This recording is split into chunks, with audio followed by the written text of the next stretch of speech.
Accounting hub के YouTube channel में आपका स्वागत है।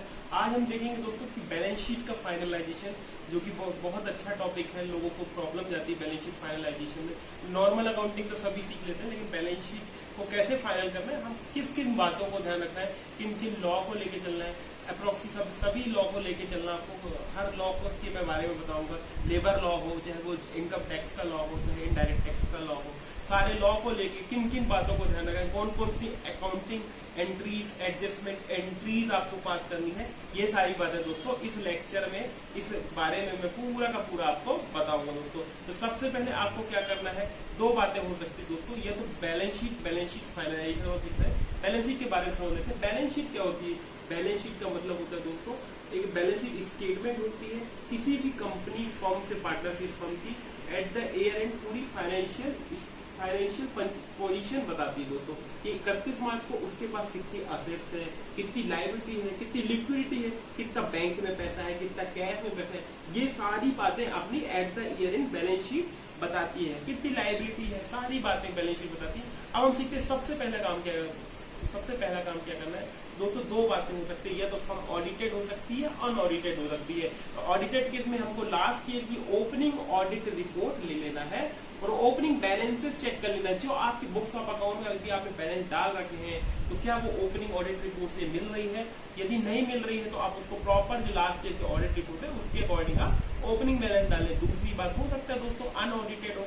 ऑडिट का मतलब होता है कि यदि आपका लास्ट ईयर 2 करोड़ से ऊपर यदि कंपलसरी ऑडिट होता है, तो 2 करोड़ से ऊपर यदि आपका टर्नओवर हो, तो उस केस में ऑडिट आपने कराया हो। इंडिविजुअल फर्म के केस में, पार्टनरशिप फर्म में तो डिपेंड करता है कि कई बार आपको ऑडिट कराना पड़ता है एज पर लॉ, कंपनी में कंपलसरी। तो हमको इंडिविजुअल फर्म की बात करना है। 2 करोड़ से आपका ऊपर टर्नओवर तो ऑडिट में होता है। अदरवाइज अनऑडिटेड के केस में अपन को क्या देखना है, लास्ट ईयर की जो भी उसकी बैलेंस शीट, जो इनकम टैक्स के रिटर्न गए हैं, ओपनिंग बैलेंस शीट उसकी ले लें। उसके अकॉर्डिंग हम अपनी बुक्स ऑफ अकाउंट में ओपनिंग एंट्रीज पहले कर लें। दूसरा काम क्या करना है दोस्तों, हमको बैंक के बारे में समझना है। तो बैंक के बारे में दो बातें, अपने जो बुक्स ऑफ अकाउंट में जो भी बैंक का बैलेंस आ रहा है, बैंक अकाउंट खोलिए, जितने भी आपके अकाउंट है, हो सकता है एक व्यापारी के 4 अकाउंट हो, HDFC में हो, एक्सिस में हो, स्टेट बैंक में, तो चारों का बैंक बैलेंस देख लो। उसके बैंक के स्टेटमेंट 31 मार्च को आप मंगा लें। क्या जो स्टेटमेंट में बैलेंस आ रहा है और मेरे बुक्स में बैलेंस आ रहा है वो बराबर है? यदि बराबर नहीं है तो क्या करना पड़ेगा, हमको रिकंसिलिएशन बना लेना पड़ेगा दोस्तों। दूसरी बात हमको क्या करना है, डेटर्स क्रेडिटर्स का रिकंसिलिएशन, जैसे बैंक का कर रहे थे डेटर क्रेडिटर का रिकंसिलिएशन। तो रिकंसिलिएशन का मतलब क्या, डेटर का मतलब समझो, डेटर का मतलब बता दो। डेटर का मतलब वो व्यक्ति होता है जिसे हम क्रेडिट सेल करते हैं, उसे हम डेटर बोलते हैं। क्रेडिटर का मतलब क्या होता है, जिससे हम उधार माल खरीदते हैं, क्रेडिट माल खरीदते हैं, मतलब हमारा सप्लायर, उसको हम क्रेडिटर बोलते हैं। तो डेटर क्रेडिटर का लेजर कंफर्मेशन करना है। तो कैसे करेंगे दोस्तों, जो भी जैसे 4 डेटर है मेरे, मान लीजिए मैं रिलायंस इंडस्ट्री को गुड सेल करता हूँ, हिंदुस्तान यूनिलीवर लिमिटेड को करता हूँ, और भी 2 फर्मों को करता हूँ। तो जो मेरे बुक्स में उससे पैसा लेना निकल रहा है, तो क्या उसकी बुक्स ऑफ अकाउंट में उतना ही पैसा, उसको उतना बैलेंस बराबर हो रहा है? तो हम at the year end ledger confirmation, हर बिजनेसमैन लेजर कंफर्मेशन का एक फॉर्मेट उनको भेजता है और एक वेरिफिकेशन उस डिपार्टमेंट, उनके अकाउंट डिपार्टमेंट से करवा लेता है। ठीक है दोस्तों। उसके बाद यदि बराबर है तो ठीक है, नहीं तो फिर हम रिकंसिलिएशन करके उससे प्रॉपर बात करके उस बैलेंस को सही करें। दूसरी बात डेटर्स के बारे में एक चीज और ध्यान देने वाली बात है। डेटर्स का जो नॉर्मल बैलेंस होता है दोस्तों डेबिट होता है, क्योंकि डेटर हमारी असेट्स है, उससे पैसा लेना है, और असेट्स का बैलेंस हमेशा डेबिट होता है। लेकिन कई केसेस में क्या होता है, क्रेडिट बैलेंस होता है। क्रेडिट बैलेंस का मतलब डेटर का एडवांस फ्रॉम कस्टमर। कई बार क्या होता है कि डेटर कई बिजनेस की पॉलिसी होती है कि वो एडवांस में हमको पैसा दे देता है, तो उस केस में क्रेडिट बैलेंस आपका आ रहा है। और डेटर्स को आपने डेटर हेड में डाल रखा होगा, टैली या अकाउंटिंग जो भी सॉफ्टवेयर यूज कर रहे हैं, तो वो क्रेडिट बैलेंस वाले में एक काम आपको करना होगा दोस्तों, एडवांस फ्रॉम कस्टमर का एक हेड बनाना है और उसको कहाँ पे डालना है, करंट लायबिलिटी में डालना है दोस्तों, क्योंकि वो हमने उससे एडवांस पैसा ले रखा है, उसको हमने गुड्स की सप्लाई नहीं की है। ठीक है, आगे बढ़ते हैं। उसके बाद हमको एंट्री क्या करना है, एडवांस फ्रॉम कस्टमर को क्रेडिट करके उस डेटर को, एडवांस फ्रॉम कस्टमर को क्रेडिट करके उस डेटर को डेबिट कर देना है, क्योंकि वह वो एडवांस था हमारे लिए, इसलिए हम उसको एंट्री करेंगे। एडवांस में हम कस्टमर लायबिलिटी बुक कर लेंगे और उस डेटा को डेबिट कर देंगे जिससे हमने एडवांस ले रखा था। दूसरी बात क्रेडिटर्स, क्रेडिटर्स के में भी अपन को क्या होता है, क्रेडिटर का मतलब सप्लायर। तो क्या करना है, फिर भी लेजर कंफर्मेशन करने वाले 4 सप्लायर है। बड़ी बड़ी कंपनी में एक देवास में है, एक रतलाम में, तो चारों से अपने लेजर, उनका लेजर आप मेल करा लें या व्हाट्सअप करा लें और अपने बुक्स में जो लेजर में जो आपके लेजर्स में बैलेंस आ रहा है तो वो बराबर है, इस लेजर की स्क्रूटनी कर लें दोस्तों। ठीक है, डेटा क्रेडिटर का काम हो गया। फिर आपको क्या देखना है मैं आपको बता देता हूँ। उसके बाद आपको देखना है, उसके बाद जो जरूरी बात एक और बता दूं दोस्तों, ड्राइंग के बारे में आपको इम्पोर्टेंट मैं बता दूं। ड्राइंग यदि क्या होता है, ड्राइंग के बारे में एक्चुअल में क्या होता है कि बिजनेसमैन जो होता है ना, वो सैलरी तो उसको मिलती नहीं है, जो भी उसके एक्सपेंसेस चलते हैं, जो भी उसके पर्सनल एक्सपेंसेस चलते हैं, कहाँ चलते हैं, बिजनेस के पैसे से चलते हैं। तो बिजनेस के पैसे को जब वो निकालता है तो उसको हम क्या बोलते हैं, एज ए लीगल लैंग्वेज में ड्राइंग बोलते हैं दोस्तों। एक बार और, यदि आप बिजनेस में पैसा लगा रहे हैं तो उसको कैपिटल बोलते हैं। यदि उसी पैसे को आप बाहर निकाल ले रहे हैं तो हम उसको ड्राइंग बोलते हैं। तो हर महीना हो सकता है उसको घर खर्च के लिए जो भी पैसा लगता है, जो भी उसके पर्सनल एक्सपेंसेस हैं, सारे एक्सपेंसेस को हम ड्राइंग के थ्रू अपन निकाल लेंगे। मान लीजिए कोई तो उसकी एंट्री क्या होगी, ड्राइंग अकाउंट डेबिट। यदि वो बैंक के थ्रू निकालना है तो टू बैंक या टू कैश। कौन से वाउचर में, यदि टैली है तो पेमेंट वाउचर में होगी दोस्तों। उसके बाद हमको क्या कर लेना दोस्तों, जीएसटी का, उसके बाद हमको जीएसटी के बारे में देखना, क्योंकि जीएसटी आने के बाद उसका रिकंसिलेशन करना पड़ता है।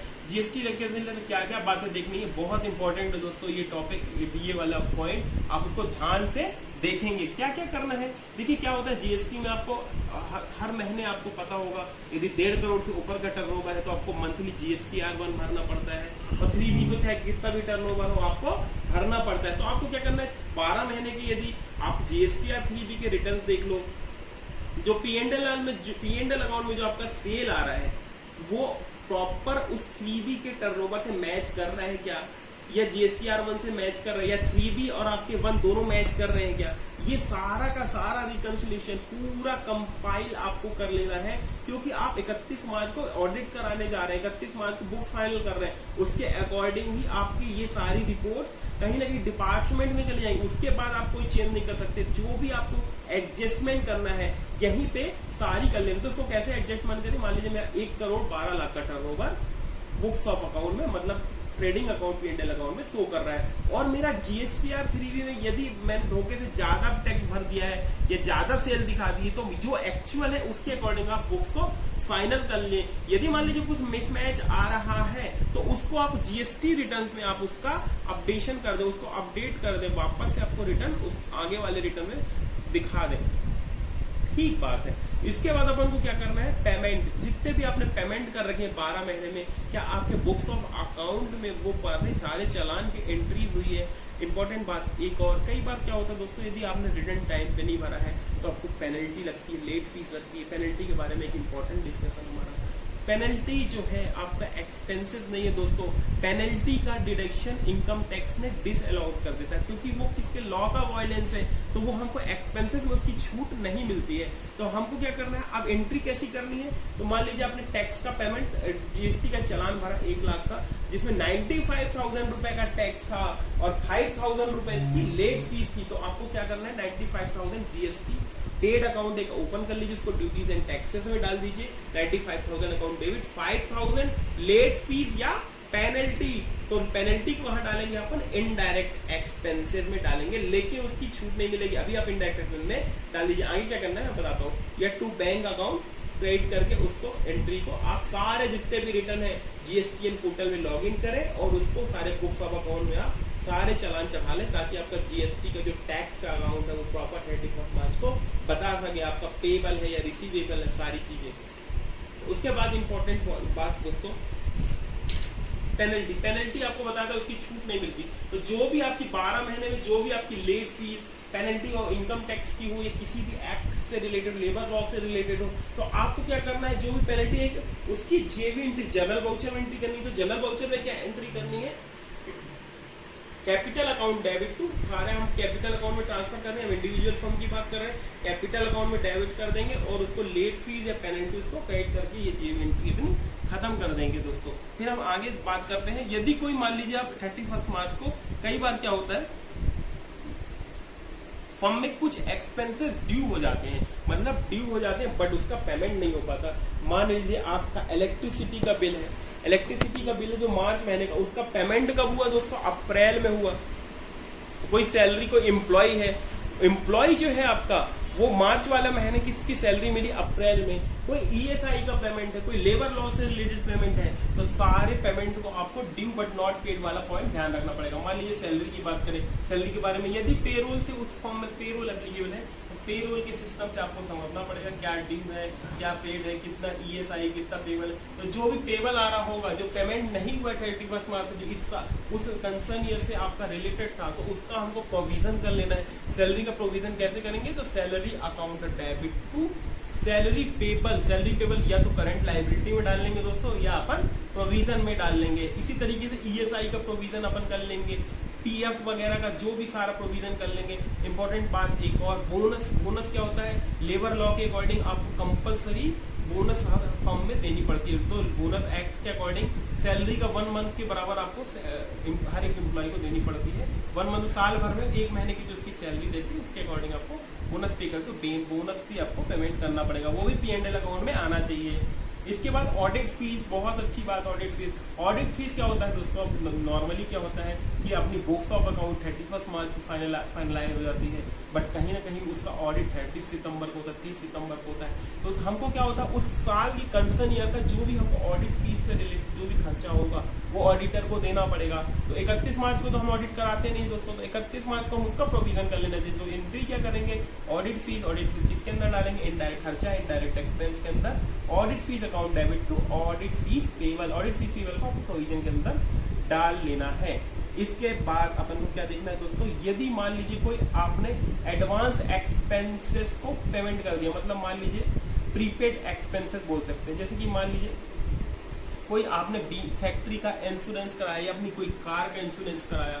मान लीजिए कार का इंश्योरेंस कराया आपने 1 मार्च को, है ना, जब लास्ट वाले मंथ में आपने उसका इंश्योरेंस कराया और उसकी प्रीमियम 12,000 रुपीज थी दोस्तों। तो इस साल की जो प्रीमियम ड्यू हुई वो तो 1 मंथ की हुई, 11 महीने, तो नेक्स्ट ईयर उसका हमको बेनिफिट मिलेगा। तो इस केस में क्या करते हैं दोस्तों, इस केस में क्या करते हैं दोस्तों, अनएक्सपायर्ड एक्सपेंसेस बोलते हैं हम इसको। इसकी भी हम एक एंट्री पास करेंगे।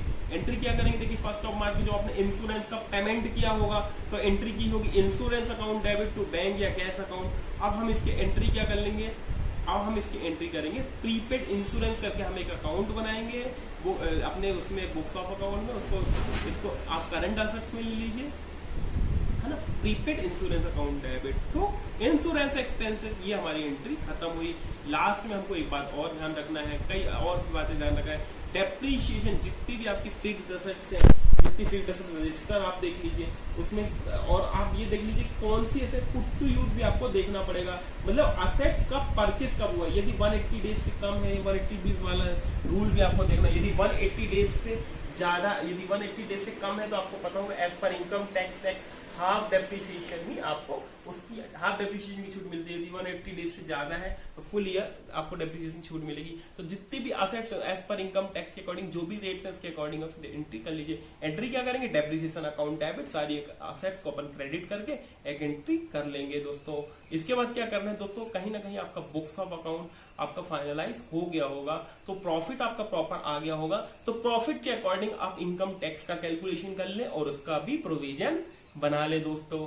इसके बाद दोस्तों यदि मान लीजिए पार्टनरशिप फर्म है, थोड़ा सा पार्टनरशिप की बात कर लेते, सारी प्रोसीजर सेम रहेगी। उसमें क्या होता है दोस्तों, पार्टनर्स को अपन को रेमोनरेशन देना पड़ता है और कैपिटल पे ब्याज देना पड़ता है एज पर पार्टनरशिप एक्ट। वैसे नॉर्मली 12% का चलता है, तो 12% जो भी इसकी कैपिटल, ओपनिंग कैपिटल आ रही होगी अभी कैपिटल आ रही होगी उस पर अपन 12% का इंटरेस्ट दे देंगे और उसको भी हम P&L अकाउंट में ले लेंगे। ऐसे आप देखेंगे पूरा का पूरा आपका नेट प्रॉफिट आपका कैलकुलेट हो जाएगा 31 मार्च को। यदि इंडिविजुअल फर्म है तो हमें को एक एंट्री और पास करनी पड़ेगी, P&L अकाउंट को कैपिटल अकाउंट में ट्रांसफर करना पड़ेगा, P&L account debit to capital account. यदि पार्टनरशिप फर्म है तो ये सारा जो भी प्रॉफिट होगा पार्टनर्स के अकाउंट में ट्रांसफर हो जाएगा। ऐसे दोस्तों हमको पूरा का पूरा बुक्स ऑफ अकाउंट फाइनलाइज कर लेना है, हमको सारे एक्ट को ध्यान रखना है, सारे प्रोविजन ध्यान रखने हैं, जो भी इनकम टैक्स का जो भी टर्नओवर आप ऑडिट में दिखाएंगे वो भी जीएसटी के सारे